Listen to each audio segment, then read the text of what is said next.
कुछ बोले नहीं। तो फिर एक दिन माँ से कहा, माँ एक काम करो, है क्या है, एक आइडिया आया दिमाग में, है क्या है, तुम झाड़ू जब लगाती हो ना 5-6 बजे सुबह में, उसी समय हम भी जाग जाते हैं, तो हम और तुम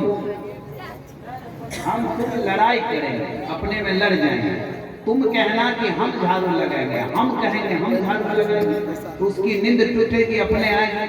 तो हम जब झाड़ू लगाते रहेंगे तो उसको शर्म होगी, हम तो उसके पति हैं, हस्बैंड हैं, वो अपने झाड़ू लगाएंगे। बात हो गई।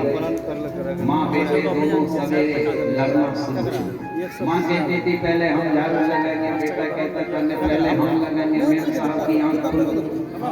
उधर से सुनो तुम दोनों माँ बेटे क्यों झगड़ा कर रहे हो, हमारा नींद डिस्टर्ब हो गया, क्या बात है। लड़का बोला कि उसका पति कहा मैं कहता हूँ मैं झाड़ू लगाऊंगा, अम्मा कहती है मैं झाड़ू लगाऊंगी, यही झगड़ा है। तो वो बोली हम फैसला कर देते हैं, 1 महीना तुम लगाओ, 1 महीना तेरी बुढ़िया लगाओ।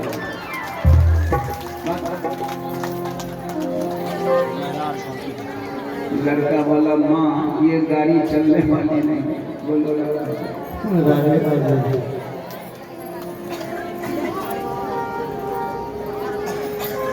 अच्छा ये चीज बताओ, आखिर झाड़ू क्यों लगाएगा। बेटे को तो बेच लेते हैं 10 लाख में, 20 लाख में, 25 लाख में। जिस बेटी वाले से आप 25 लाख तिलक लोगे, दहेज लोगे, वो बेटी वाला तो सोचेगा कि लड़का खरीदा गया। लड़का खरीदा गया तो लड़की आएगी 25 लाख देकर, तब भी झाड़ू लगा, तब तो बैठकर बेड पर चाय पिएगी ना, उसको नौकर दो, क्योंकि 25 लाख लिया ना बेटी वाले से। वहीं जो 25 लाख नहीं लेंगे तो उसके भी आंख में पानी रहेगा कि कुछ लिया नहीं, इतना सुंदर घर मेरा बोलो राधे राधे। कुछ न कुछ तो कमी है, कहीं न कहीं हमारी कमी है, हमें अपनी कमी पर भी ध्यान देना चाहिए कि हमारी कमी है। लोग उस पर ध्यान, एक पक्ष की कमी नहीं, दोनों पक्ष की। इसीलिए जब तक ये इसमें सुधार नहीं होगा तब तक हमारे परिवार में व्यवहार विचार नहीं। बोलो वृंदावन बिहारी लाल की जय। मैं बता रहा था भगवान की कृपा यदि होगी तो आपके लिए सब कुछ ठीक है। भरद्वाज जी क्या कहे रामचरितमानस में, याज्ञवल्क्य जी कहते हैं भरद्वाज सुनु जाहि जब होई विधाता वाम, धेनु धूरि मेघ सम जनक जमताहि व्याल सम।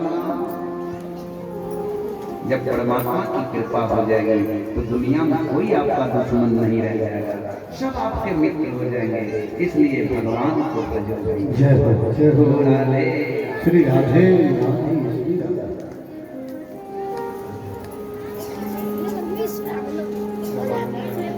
प्रसंग पर आइए। अनिरुद्ध उषा का मिलन हो गया। सुखदेव जी महाराज परीक्षित जी से कहते हैं अगला प्रसंग है दान की महिमा। दान क्या है इसकी महिमा। राजा निर्ग की कथा।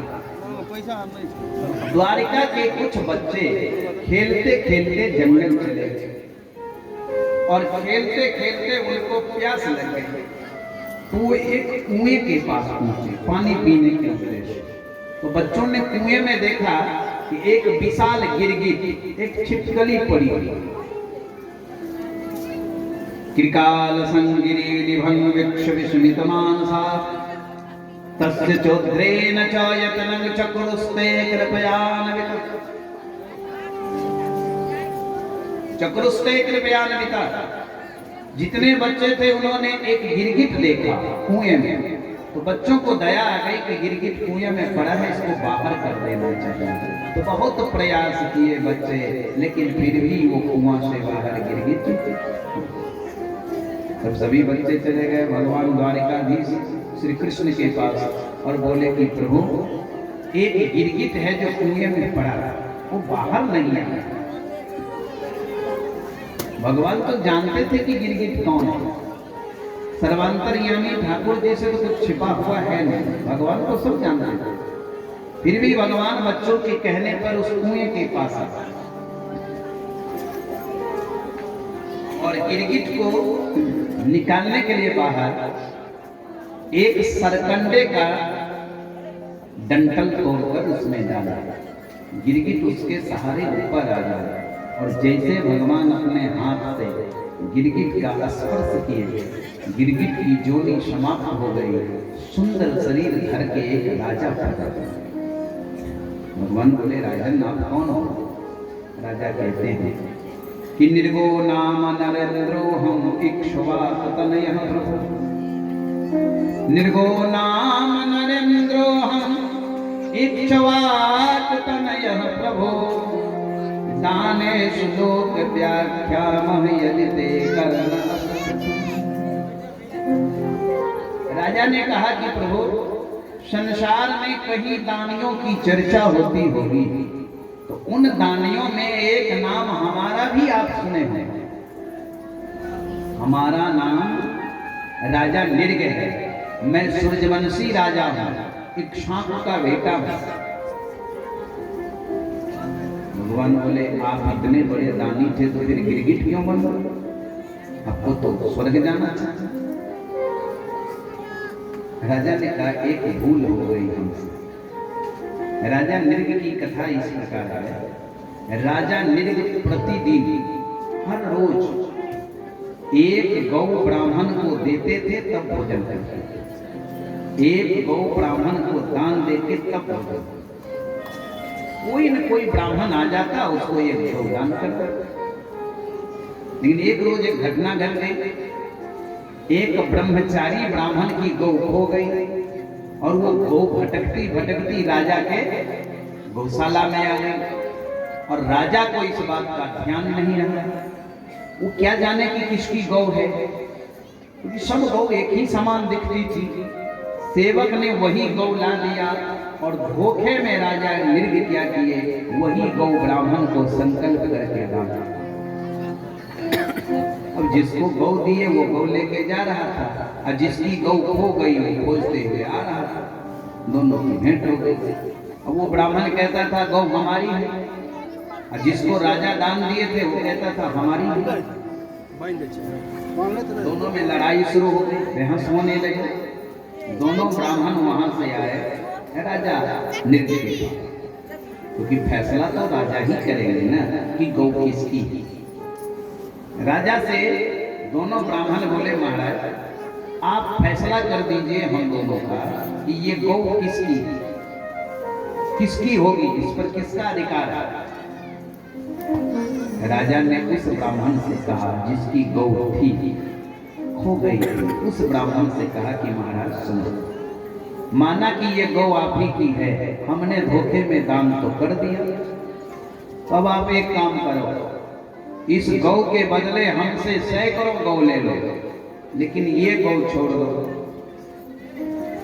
क्योंकि शास्त्र कहता है दिया हुआ दान फिर वापस नहीं लेते। इससे पाप का भागी बना। वो ब्राह्मण भी बड़ा जिद्दी था। ठीक है, वो ब्राह्मण बोला, सुनो महाराज, यदि आपको देना है तो हमारी गौ हमको दो, और यदि आप हमारी गौ हमको नहीं दोगे तो हम गौ के बदले गौ नहीं। अब राजा के पास कोई विकल्प नहीं, एक ही विकल्प था कि राजा चुप हो जाए। राजा को दोनों ब्राह्मण पूछते पूछते थक गए, गौ क्या करे, राजा कुछ नहीं। राजा कुछ नहीं बोला, दोनों ब्राह्मण नाराज होकर चले गए। वो गौ फिर राजा के पास ही रहे। राजा की जब मृत्यु हुई, राजा पहुंचे स्वर्गलोक धर्मराज के पास। तो धर्मराज ने पूछा कि महाराज पहले पाप भोगोगे कि पहले पुण्य? राजा ने पूछा पुण्य कितना है?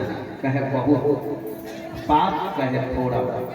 एक ब्राह्मण की गौ दूसरे ब्राह्मण को दान कर दी, यही भूल है, यही थोड़ी सी भूल हो गई आपसे और कोई भूल नहीं। इस पाप का फल आपको भोगना है। राजा ने कहा अच्छा, तो पहले पापे भोग लेने दीजिए, क्योंकि दुख के बाद जो सुख होता है उसमें बड़ा आनंद आता है, लेकिन सुख के बाद जो दुख होता है, जय हो जय हो, सुख के बाद जो सुख होता है उसमें किसी प्रकार का आनंद नहीं। इसलिए मैं दुख भोगना चाहता हूं, सुख नहीं। राजा को बोले, राजा का अच्छा। राजा बेचारे चले गए गिरगिट की जोड़ी। इस पाप का परिणाम हुआ कि वो गिरगिट बन गए, छिपकली की। कृकाल संगिरी वृक्ष गिरगिट की जोड़ी। राजा मृग से भगवान बोले, तब तो आपको बड़ा दुख हुआ होगा कि आप गिरगिट की योनि में क्यों चले आए। राजा ने कहा कोई दुख नहीं, मैं तो बहुत खुश हूँ, क्योंकि यदि मैं गिरगिट नहीं बनता, इस छिपकली की योनि में नहीं आता, गिरगिट योनि नहीं मिलती, तो आज आपका दर्शन बड़ा दुर्लभ है। ये दर्शन है। और किसी भी शरीर में हो, कुत्ते की योनि हो, बिल्ली की योनि हो, किसी भी योनि में, जिस योनि में भगवान का दर्शन हो जाए, किसी भी योनि में परमात्मा का दर्शन हो जाए, तो समझिए उस योनि से उत्तम कोई योनि है। कागभूषुंडी जी से गरुड़ जी ने पूछा कि महाराज आप ये कौवा बने क्यों हैं? आपको तो खूब सुंदर देह धारण कर लेना चाहिए, क्योंकि आप बड़े ज्ञानी हैं। तो जानते हैं कागभूषुंडी क्या करते? सोई सुंदर सोई सुभग शरीरा, जो चल छाड़े भजे रघुबीरा। सोई सुंदर सोई सुभग शरीरा, जो चल छाड़े भजे रघुबीरा।